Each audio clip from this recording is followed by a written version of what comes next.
저는 첫 직장을 삼성에서 시작했습니다. 그런데 그 당시 삼성의 사무실을 하면 남대문에 있는 삼성 본관을 떠올릴 텐데, 저는 거기서가 아니고 삼각지 고가 밑에 물류창고가 있는 사무실에서, 정확히는 문배동이죠. 거기서 삼성의 직장 생활을 시작했던 것입니다. 오늘 그 스토리를 얘기하고자 합니다.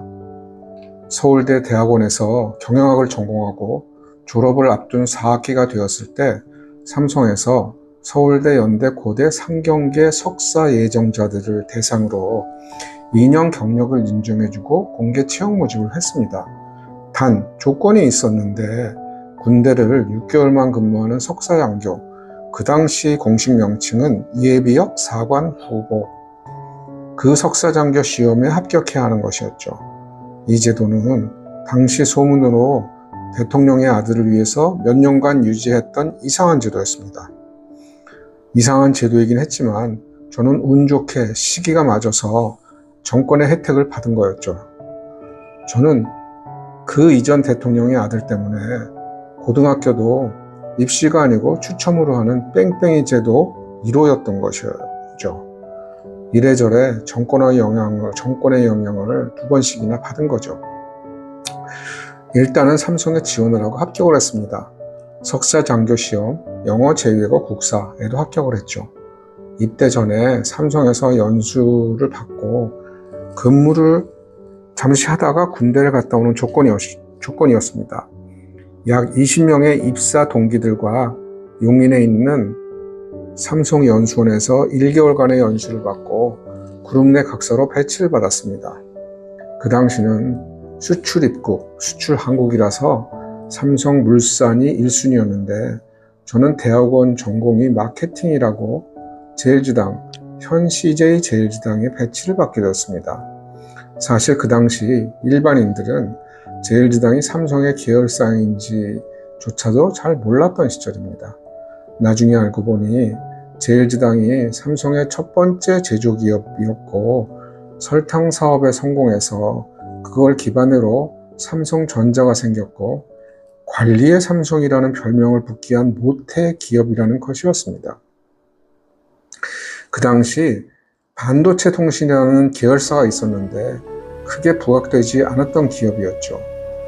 지금 한국을 이끌어가는 삼성의 반도체 산업의 시초인 거였는데, 세상의 변화는 예측 불허인 것 같은데 이병철 회장은 벌써 그 당시의 미래를 예측한 거였죠.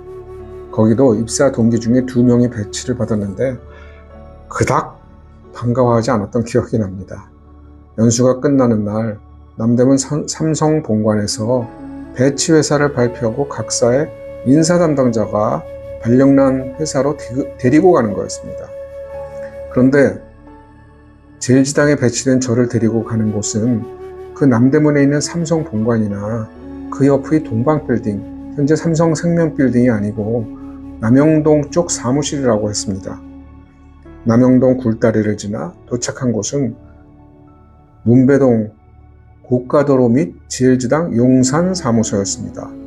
물류센터가 있고 원래는 영업본부와 마케팅실이 근무하는 곳이었는데, 그 당시 삼성 본관 사무실 리뉴얼 공사 관계로 동방빌딩에 있던 본사 관리부서까지 모두 그 좁아 터진 용산 사무소에 낑겨서 근무하고 있었던 것이었습니다.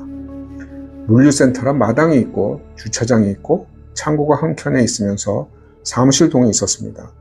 삼성 4층 건물에 엘리베이터는 없고 1층에는 장판을 깐 사무공간에 선풍기가 돌아가고 있었습니다. 삼성 계열사의 사무실에 에어컨이 아니고 선풍기라니. 또 하나, 지금도 평생 남을 후각의 기억이 있는데 초코파이 냄새가 코를 찔렀습니다. 바로 앞에 오리온즈가 공장에 있었던 거였죠. 거기 근무하는 몇 년간 그 초코파이 냄새를 매일매일 맡았던 거죠. 지금도 초코파이를 먹게 되면 자연스레 문배동이 떠오르곤 합니다. 또 근무하는 모든 직원들은 유니폼을 입었습니다. 겨울에는 점퍼 스타일, 하절기에는 반팔 유니폼. 삼성으로 입사를 했으면 당연 넥타이를 메고 남대문 삼성빌딩에서 근무하는 걸로 기대했는데 웬걸 용산구 문배동 고가도로 및 물류창고가 있는 용산사무소에서 푸르죽죽한 유니폼이 뭔가. 삼성 입사 동기는 대부분은 남대문 삼성빌딩에 근무를 했습니다. 그 당시는 지금처럼 사무실 근무 복장이 자율적이지 못했습니다. 특히 삼성은 검정, 감청, 회색 싱글 정장 수트에 화이트 등 연한색의 와이셔츠에 타이를 매는 규정이 있었죠. 그 당시 최고의 직장 삼성에서 이러한 복장으로 남대문, 서소문, 시청 일대를 다니는 게 삼성맨이었던 거죠. 근데 저는 분명 삼성 배지를 달고 다녔지만 장소와 근무 복장은 삼성맨이 아니었습니다. 저는 한 3개월 근무를 하다가 6개월 석사장교 복무를 하고 복직을 하기까지 사연이 있긴 했지만 다시 그 사무실로 복직을 하게 되었습니다. 거기서 제 제1당 직장 생활이 본격 시작되었죠. 고가 및 품위진 곳이었지만 장점도 있었습니다. 저는 87년 대리직급을 달자 곧 중고차를 사서 출퇴근했습니다. 주차가 되어서 가능했던 일이었죠. 남대문 삼성본관에 근무하면 절대 꿈도 못 꿀 일이었습니다. 근데 문배동 고가도로 밑에 푸르죽죽한 점퍼 유니폼을 입고 다니는 게 싫어서 일부 대졸 신입사원은 사표를 내기도 했다는 이야기도 있었습니다. 그리고 문배동 일대는 삼성 본관 건너편 북창동처럼 화려한 식당이나 술집도 없었죠. 동네 중국집, 라면집, 생태탕집, 칼국수집, 호프집 등등이 주변에 있었던 거죠. 나중에 또 기회가 생기면 이야기하겠지만 이 생태탕집과 칼국수집은 대를 이어가면서 영업하여 지금은 서울의 맛집으로 등극하게 되었습니다.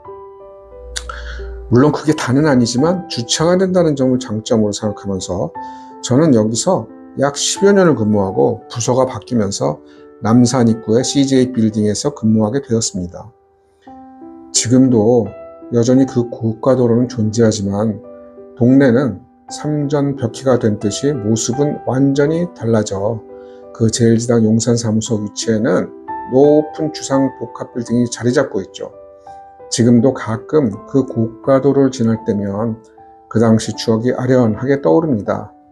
초코파이 냄새와 함께 내 젊은 시절을 다 보낸 직장 생활의 태동기가 바로 이 삼각지 고가도로 및 문배동이었던 것이었죠.